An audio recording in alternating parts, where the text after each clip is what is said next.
Quero agora, nesse momento, convidar você a abrir a palavra do Senhor, continuando no tema que nós temos estudado, inabaláveis valores bíblicos que fortalecem a vida. Eu quero, nessa manhã, estudar com os irmãos o valor da perseverança. Quando a gente fala de fortalecimento, nos lembra a perseverança, porque persevera quem está fortalecido. E a perseverança, o ato de você aprender a perseverar, é um ato também de fortalecer a sua vida. Mas para isso, eu quero fazer essa reflexão com base no que diz o texto do livro de Hebreus, capítulo 3. E eu quero convidar vocês a ficarem de pé, com a palavra do Senhor aberta. Nós vamos ler Hebreus 3, versículo 12 até o versículo 15.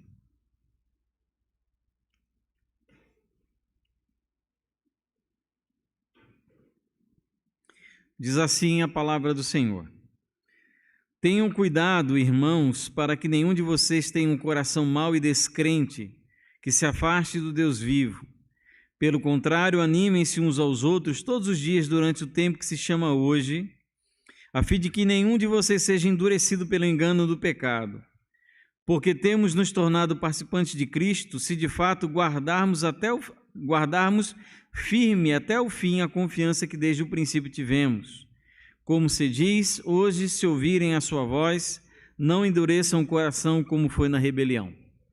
Rogamos a Ti, Deus, que nessa manhã o Senhor, ó Pai, se revele a nós de maneira poderosa, misericordiosa, através das palavras desse texto. Fale conosco, ó Deus, que Tua voz troveje, Pai, nessa manhã, que sejamos impactados por ela. Em nome de Jesus, amém. Podem assentar. Queridos, o tema dessa nossa manhã é perseverança. Perseverança, ela vem de uma autodeterminação interior e da resistência. E nós conhecemos algumas pessoas que são perseverantes, e essas pessoas necessariamente não estão dentro da igreja, porque a perseverança ela pode ser aplicada à nossa fé, pode ser aplicada àquela pessoa que persevera no caminho de Cristo, mas a perseverança também ela pode ser aplicada a qualquer outra área da vida que a pessoa tenha.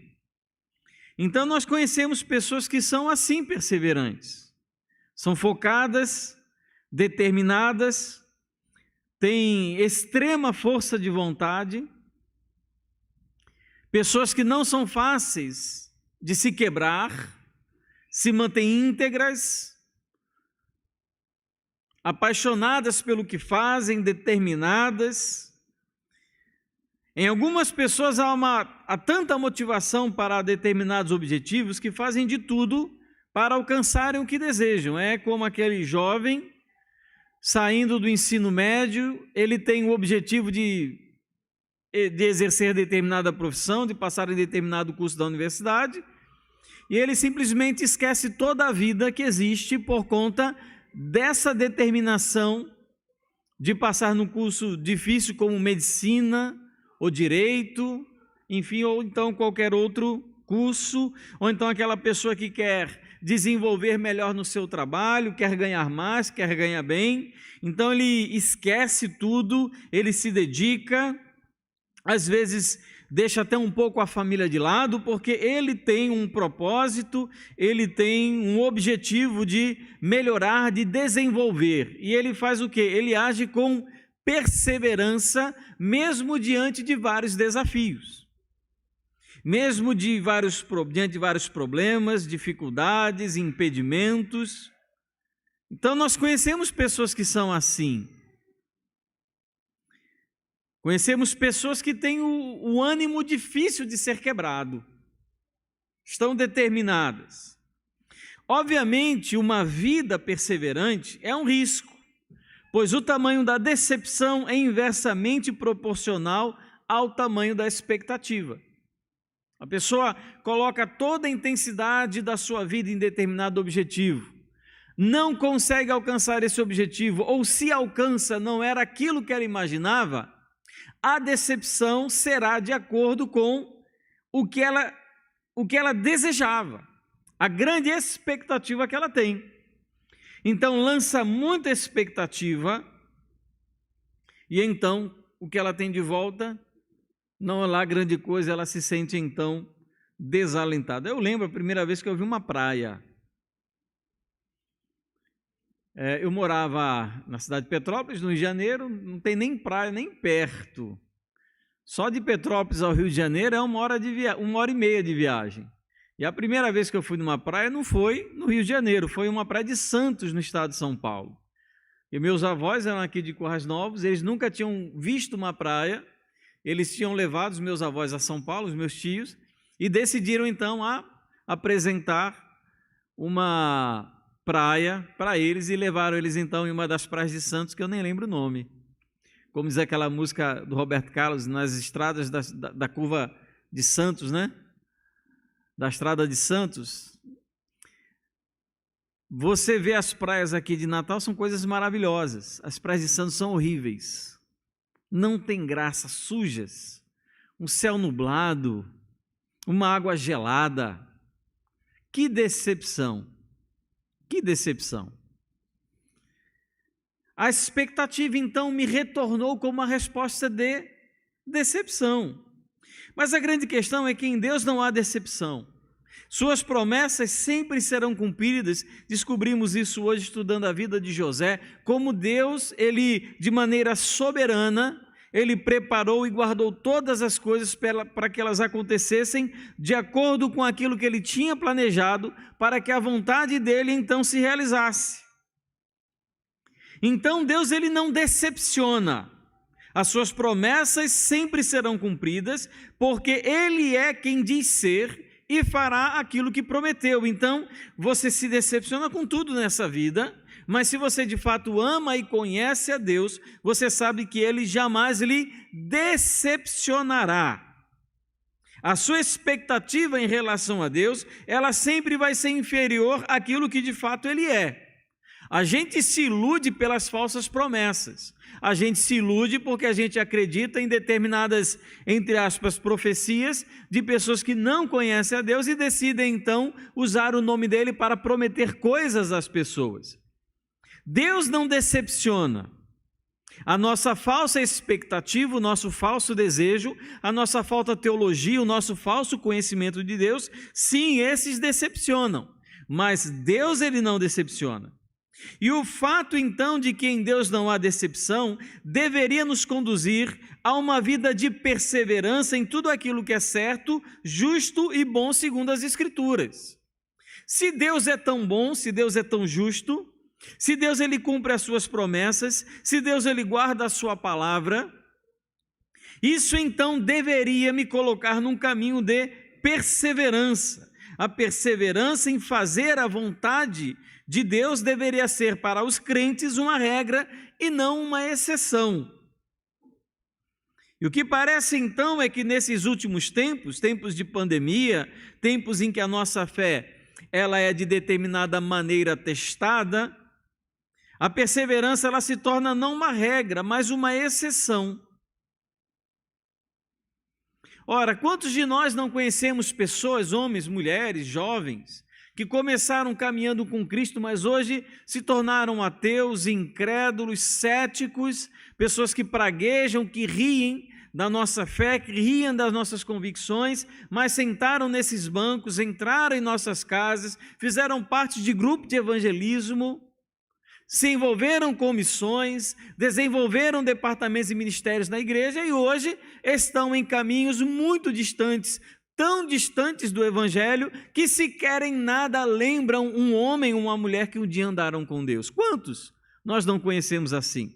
Eu me converti em 1992 e eu digo com toda certeza que é impossível que eu levante o nome de todas as pessoas que eu vi se convertendo, levantando a mão, sendo discipulados, acompanhados em escola bíblica, pastores, professores, músicos e por aí vai, que hoje levam uma vida completamente contrária de tudo aquilo que nós podemos considerar como uma vida que honra a Deus. E é então isso que o autor de Hebreus vai falar um pouco para a gente acerca dessa grande necessidade de perseverança.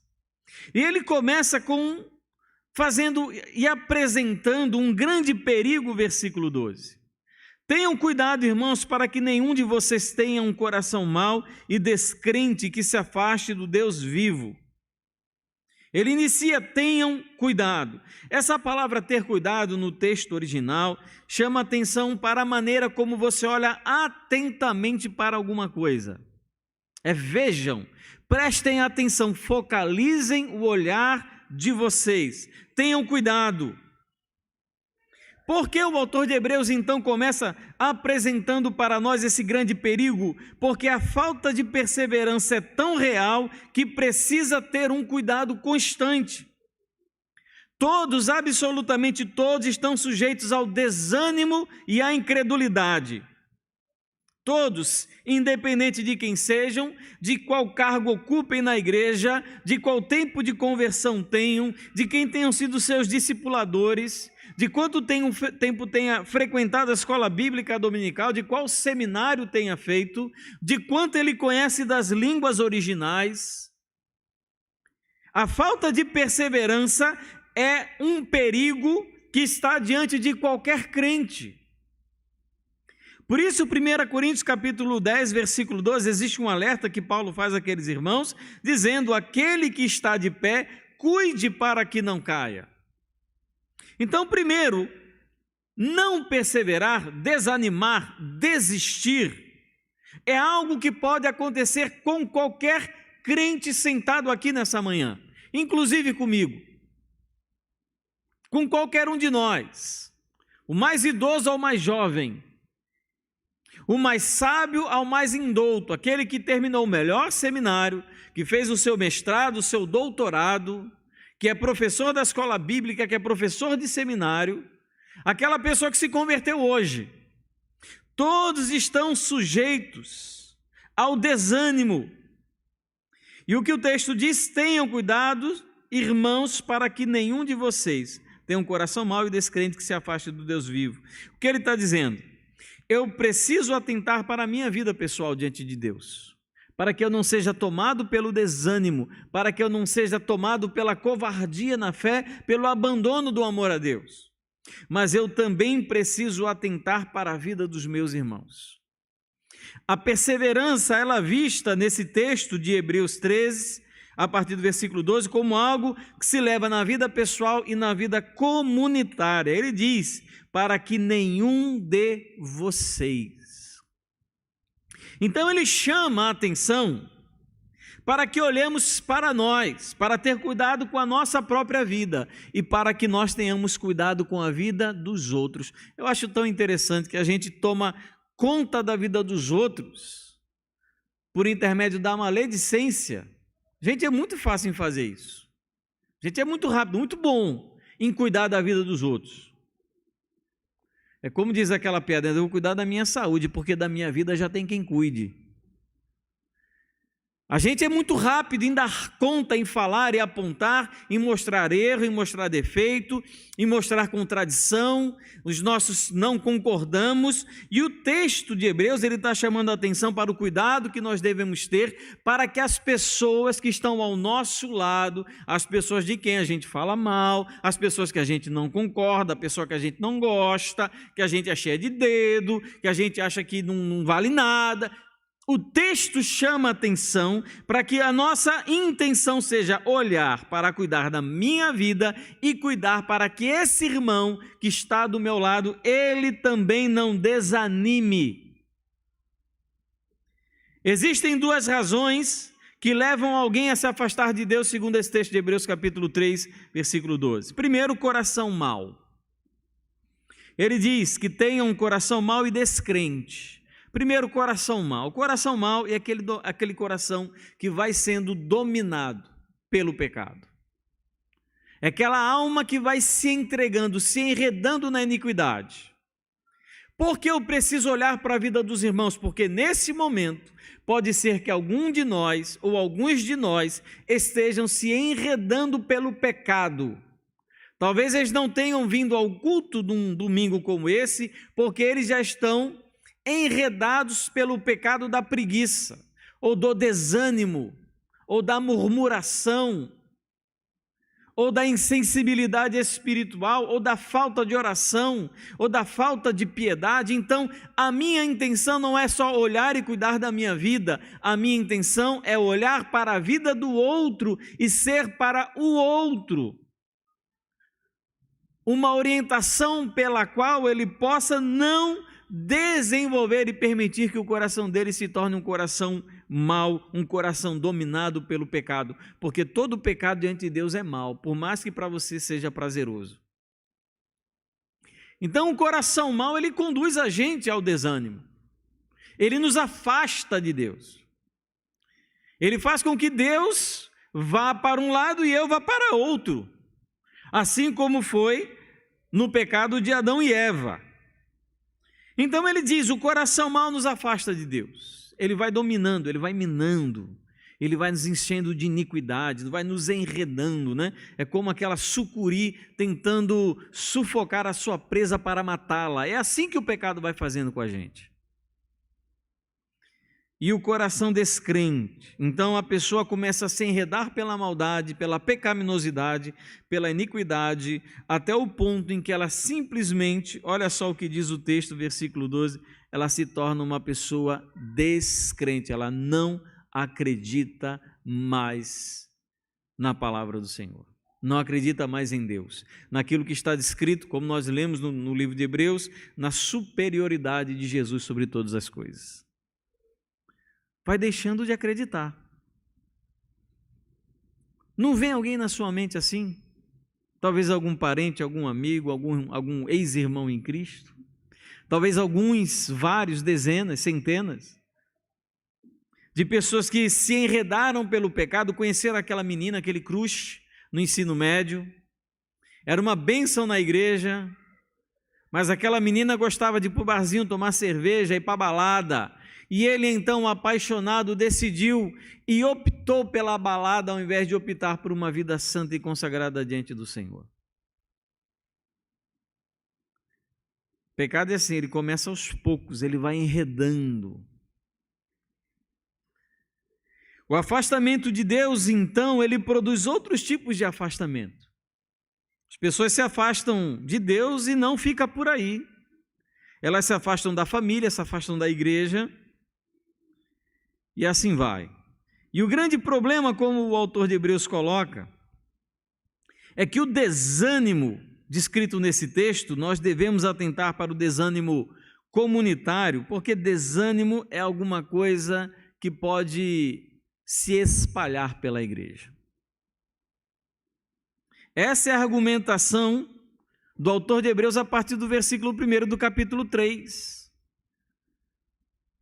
Porque se você for olhar para a história de Israel, você lê isso a partir do versículo 7 do capítulo 3, se você for olhar para a história de Israel, você não vê uma pessoa se rebelando contra Deus no Êxodo, você vê o povo se rebelando contra Deus. Por mais que comece com 1, que comece com 2, que comece com 10, mas no final de tudo, aquela covardia, aquela murmuração, aquela vontade de voltar para o Egito toma o coração de todo mundo.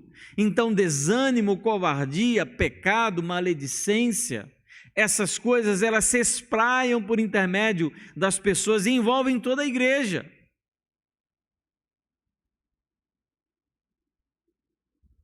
Tomem cuidado, é um grande perigo que todos nós corremos. E a nossa mente, o nosso coração deve ser tratado nesse sentido de mantermos firme e acesa a nossa fé no Senhor. E ele faz uma grande exortação, versículo 13, pelo contrário, animem uns aos outros todos os dias, durante um tempo em que se chama hoje, a fim de que nenhum de vocês seja endurecido pelo engano do pecado. Aqui existe um dever fundamental. Se ele manda tomar cuidado para que nenhum dos crentes daquela igreja tenha um coração mau e descrente, a ponto de se afastar de Deus, aqui ele dá uma outra determinação. Animem-se uns aos outros todos os dias.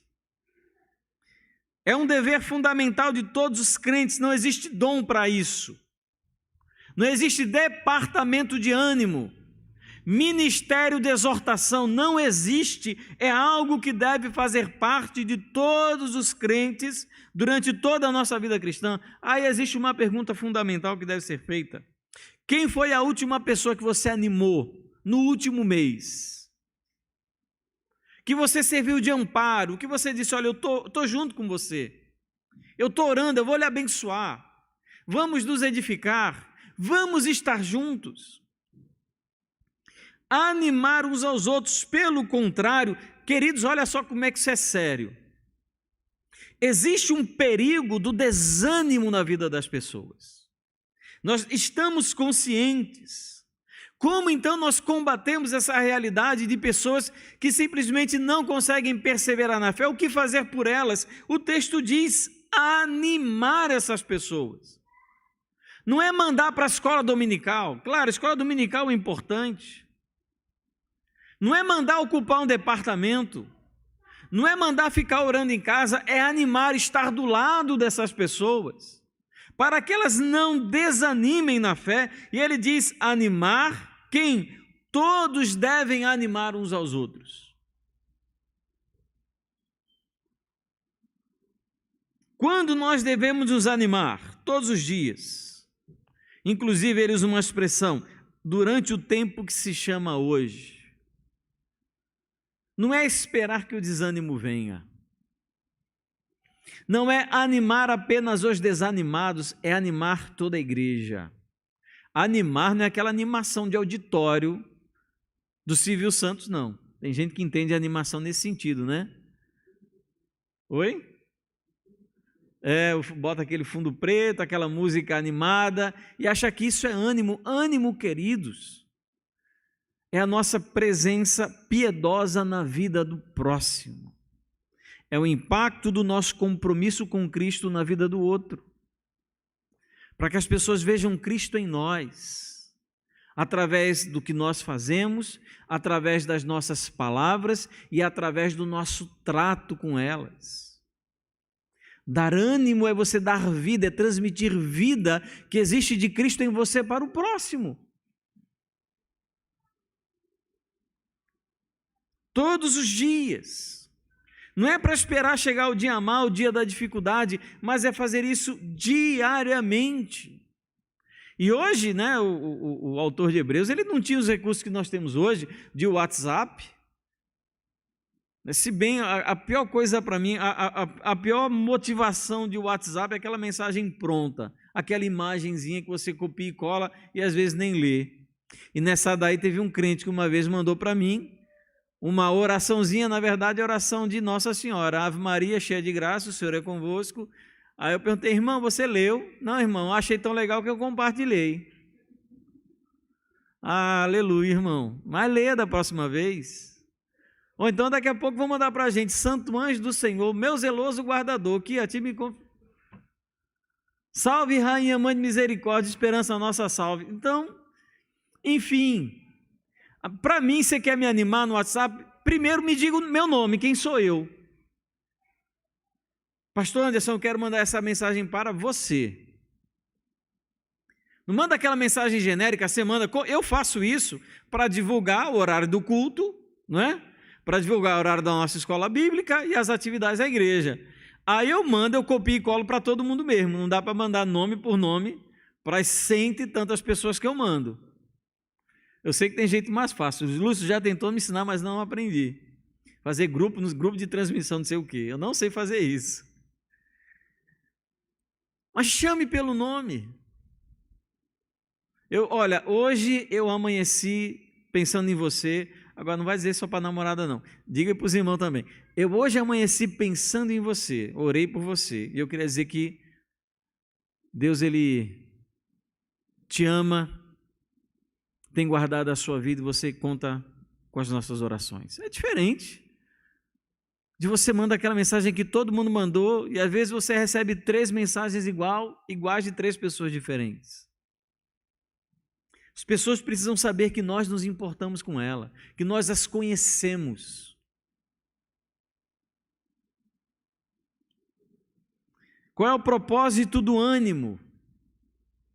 O propósito do ânimo é muito interessante como é expresso nesse texto, para que ninguém seja endurecido pelo engano do pecado. É uma série de palavras que tem um significado muito interessante, para que ninguém seja endurecido pelo engano do pecado. Primeiro, o pecado engana, ele ilude, ele enreda, como nós falamos. Primeiro, o pecado faz isso. Ele apaga a sua consciência acerca de que aquilo é errado. Ele vai trabalhando para aquilo que era intolerável seja agora aceitável por você. O pecado é assim, se você não corta, ele cresce, é igual barba. Se você não corta no começo, ele vai crescendo. E ele vai tomando espaço. Então, primeiro ele vai enganando, iludindo, fazendo falsas promessas. Depois, sabe o que acontece? O coração vai endurecendo, a sua consciência vai perdendo a sensibilidade. Você acaba ficando cego, você não consegue perceber o que você está fazendo e surdo, porque ninguém consegue atingir o seu coração. As pessoas falam, mas você não entende. Para que o ânimo? Para evitar que isso aconteça com alguém. Quantas pessoas já não passaram por essa experiência porque não tinha alguém do lado que servisse de ânimo? Agora eu vou usar o termo apropriadamente bíblico, alguém que profetizasse isso para aquela pessoa. Não é que Deus tem um mistério na sua vida, não. Essa profecia eu não acredito, não. Profecia que eu acredito é a pessoa abrir a Bíblia e mostrar para ela aonde ela tem errado. Aí eu acredito. Quantas pessoas não naufragaram na fé porque a gente assistia tudo isso? A gente via, comentava, falava entre nós, você viu fulano, fez isso, viu cicrano, não sei o quê. A gente assistia, sabia, mas tomados por uma covardia diabólica não fazia nada. Os animais fazem melhor do que a igreja do Senhor. Quando um animal vai atacar, um leão, um tigre vai atacar uma manada, eles se protegem, eles tentam ficar juntos para que nenhum deles seja devorado. A igreja não, a igreja quando vê que tem alguém pecando, isola para que o diabo devore só ela. Será que a gente não faz exatamente isso? A gente percebe a pessoa se enredando pelo pecado, sendo endurecida pelo pecado, perdendo a sua sensibilidade, e a gente não faz nada. O ânimo é justamente para isso, queridos, para a gente perseverar. Meu irmão, você não está vendo não o que você está fazendo, que você está prejudicando a sua esposa, prejudicando seus filhos, prejudicando o seu marido, prejudicando o seu namorado, prejudicando a igreja, prejudicando a sua vida. Isso está consumindo a tua espiritualidade, está consumindo a tua alma, tirando o seu coração, fazendo coisas horríveis com você. Você não consegue se enxergar, porque o desânimo é assim, ele vai minando e destruindo a nossa vida, e não começa, não é um pé na porta, Satanás não chega batendo e chutando a porta de ninguém. Ele não chegou assim no Jardim do Éden, chegou? O negócio é o seguinte, quem manda aqui sou eu, vai lá e come essa fruta. Não foi assim que ele chegou. Quando Moisés subiu para receber as tábuas da lei, como é que foi que o diabo chegou lá e convenceu aquele povo a se curvar perante um bezerro que eles construíram, isso olhando a manifestação da glória do Senhor do Monte Sinai? Moisés subiu e não desceu, talvez ele tenha até morrido. O diabo tem os seus métodos, e o maior parceiro do diabo na criação do mal somos nós. E o ânimo ele vem justamente para evitar que as pessoas da igreja sejam endurecidas pelo engano do pecado, porque o pecado está aí. Tem gente que acredita que pode ser crente em casa. Tem gente que acredita normal, domingo após domingo não vem à igreja. Agora eu pergunto, como se cumpre Hebreus capítulo 3, 12 a 15, sem vir à igreja? E ele dá então a grande razão, versículo 14, pela qual nós devemos perseverar. Porque temos nos tornado participantes de Cristo, se de fato guardarmos firme até o fim a confiança de que desde o princípio tivemos. A grande razão pela qual nós devemos perseverar, mesmo diante do desânimo e das dificuldades, é que a perseverança é uma forte evidência da conversão genuína. Quem é crente persevera. Muitos outros textos da Bíblia vão apresentar exatamente essa mesma evidência. Mateus 10, 22, Mateus 24, 13, Lucas 21, 19, Hebreus 10, 36, Romanos 2, 7, 2 Tessalonicenses 3, 5, Lucas capítulo 8, versículo 15, e tantos outros textos vão apresentar que as lutas, provações do crente são encaradas pelo verdadeiro cristão como uma forma de crescer na fé e não como uma razão para o desânimo. O crente genuíno, diante das dificuldades, das provações, ele encontra um propósito para ainda mais exercer a sua fé em Cristo. Como diria Paulo, quando eu sou fraco, é que eu sou forte. Quem é que diz isso? Um crente diz isso. Então, quem é crente, guarda até o fim a sua confiança no Senhor. Ou seja, aquelas pessoas que saíram, abandonaram Cristo, não querem mais saber de igreja, talvez nós não devemos orar para que eles voltem, mas para que eles se convertam. Não para que eles possam se arrepender do que fizeram e voltar à comunhão, mas para, de fato, serem salvos por Jesus, porque nunca o foram. Porque a maior evidência de que a pessoa de fato ama Cristo é que ele guarda o caminho da fé. Ele guarda firme até o fim a confiança que desde o princípio manifestou. Não sou eu que estou dizendo isso, não. Eu não estou nem interpretando, eu só estou lendo o que diz o versículo 14. Por isso que eu digo que é mais fácil encontrar o incrédulo dentro da igreja do que um crente fora dela. Porque quando sai da igreja, quem garante que aquela pessoa de fato um dia se converteu? Os descrentes, eles podem até na igreja serem atraídos por algum tipo de manifestação favorável da fé cristã. Eles encontram na igreja amizade, consolo, propósito, mas eles não vêm por causa de Cristo. Mas para os crentes, o que há fora da comunhão? O que o mundo tem para oferecer para aquele que morreu para o mundo?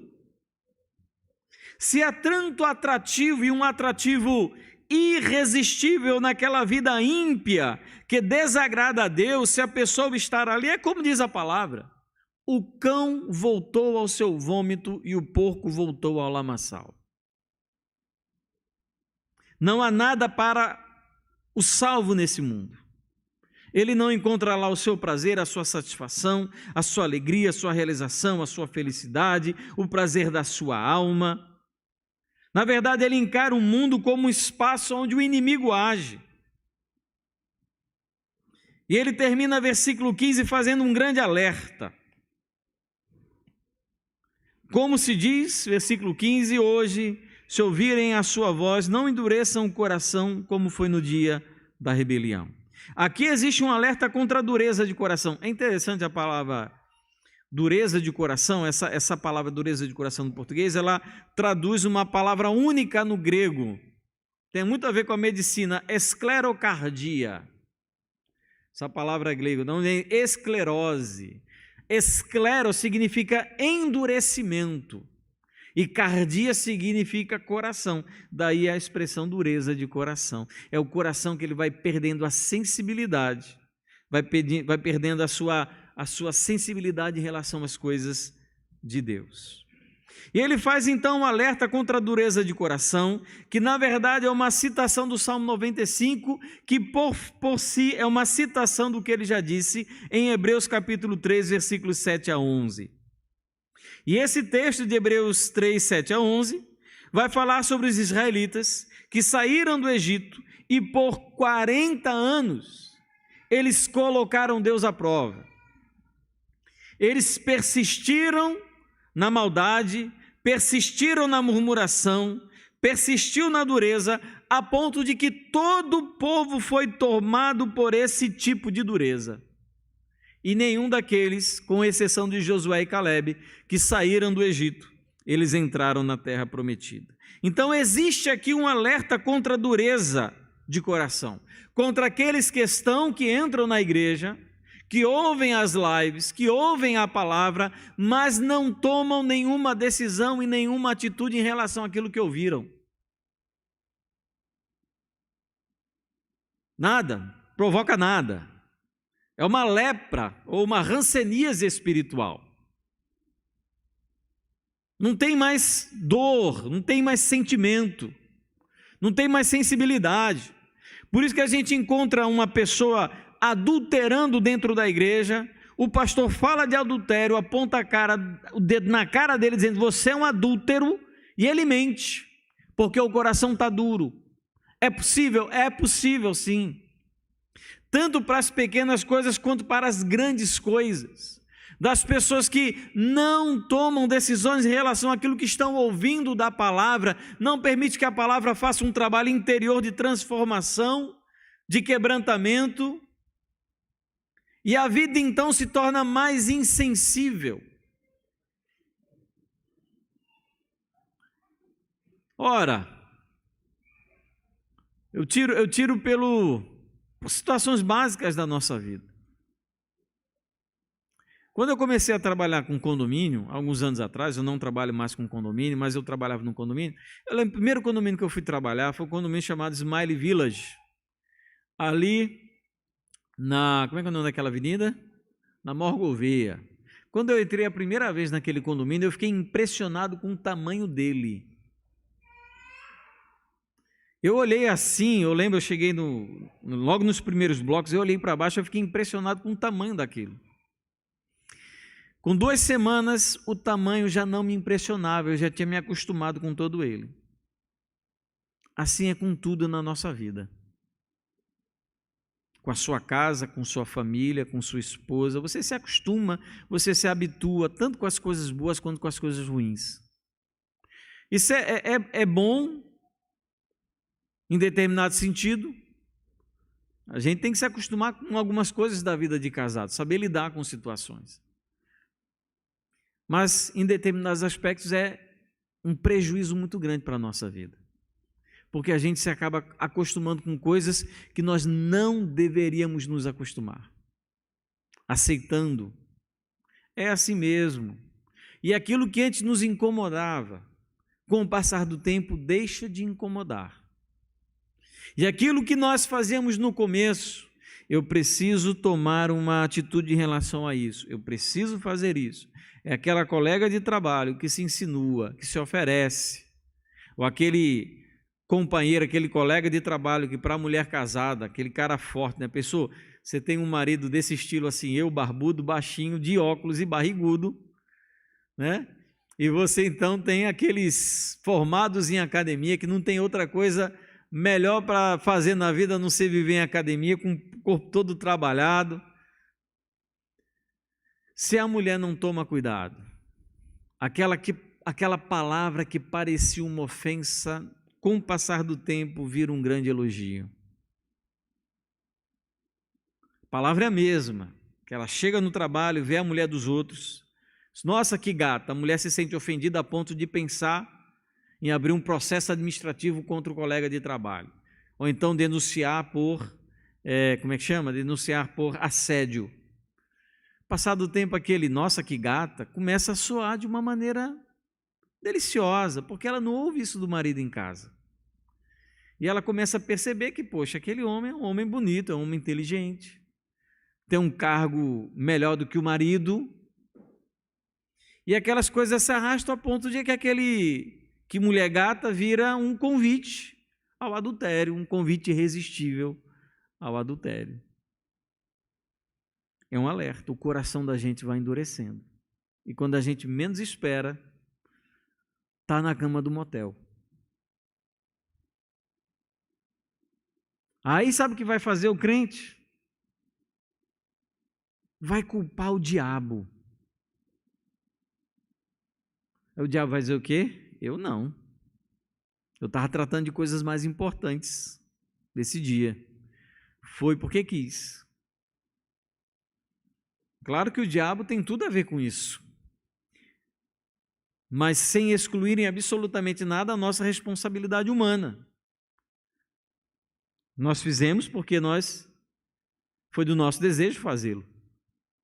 Então existe um alerta contra essa dureza. Essa dureza levou uma nação a ser destruída por causa da desobediência. Eles não perseveraram na fé.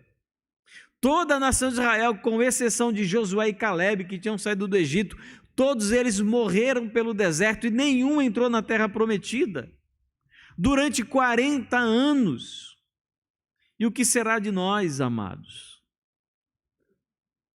Aqui existe o alerta para ouvir a Deus, não apenas ouvir com os ouvidos, nesse sentido de que, claro, para aqueles que não possuem algum tipo de deficiência auditiva, o instrumento pelo qual as palavras entram são pelos ouvidos ou pelos olhos. Não apenas ouvir com os ouvidos, mas ouvir com a mente e o coração obediente. Porque nós, os crentes, somos a todo momento assediados para desistirmos, para fracassarmos. São muitas vozes, a voz do diabo, a voz do mundo e, para a pior de todas, a voz que vem da minha cabeça. A minha voz, o meu desejo, o meu pecado. E diante disso tudo, o alerta que o autor de Hebreus faz é ouvir a voz de Deus. A voz de Deus como está na palavra do Senhor. Eu queria concluir fazendo 3 aplicações breves. Nosso maior propósito nessa reflexão é entendermos que a perseverança na fé é a maior evidência da genuína conversão. É aquele amor que não separa, como diz Romanos capítulo 8, 35 a 39. Nada pode nos separar do amor de Deus. Ora, queridos, se nós então não perseveramos na fé e por algumas coisas pensamos em abandonar o caminho, talvez a grande questão não esteja em si na falta de crença bíblica, mas na falta de caráter, de força de caráter. Porque não é apenas perder um debate na universidade que nos afasta de Cristo. Eu não tinha resposta para o professor, ele ganhou no debate, então agora eu sou obrigado a virar ateu. É a força da sua fé, a força do seu caráter cristão, da sua integridade espiritual.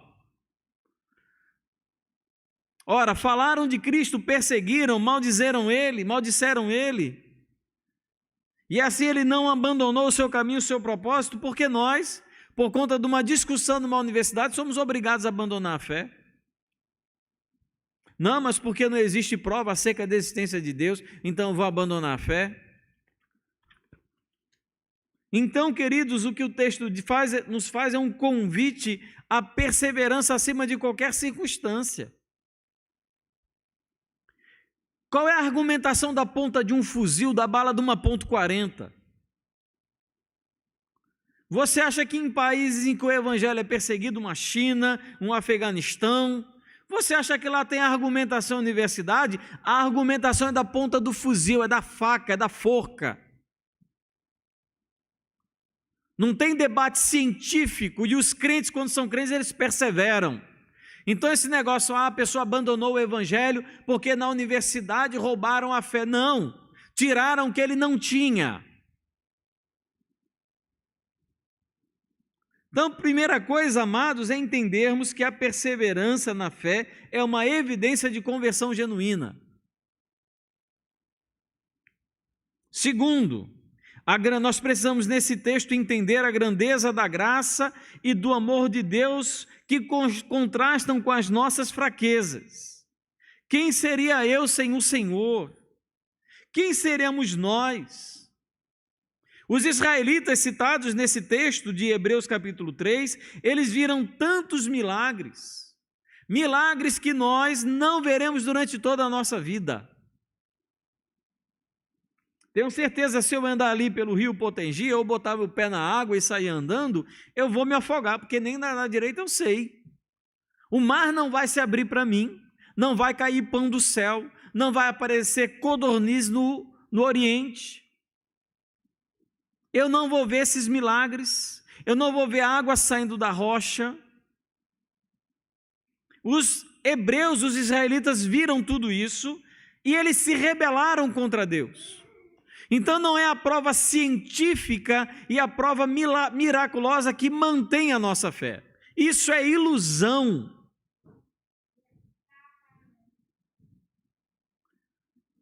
Nós, queridos, mesmo vendo poucos milagres, nós precisamos perseverar. E terceiro e último, é que nós precisamos uns dos outros. Uma das maiores mentiras do diabo, dita através de muitos que se dizem crentes: você não precisa de ninguém, você não precisa da igreja.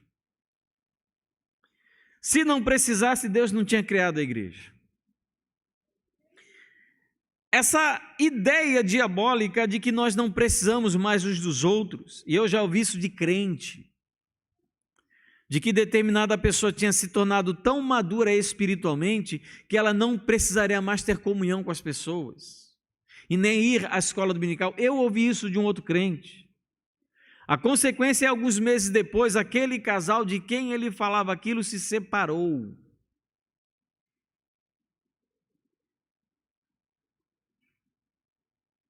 Essa ideia diabólica de que nós não precisamos uns dos outros é um meio, uma estratégia profundamente satânica de afastar as pessoas e deixá-las desprotegidas.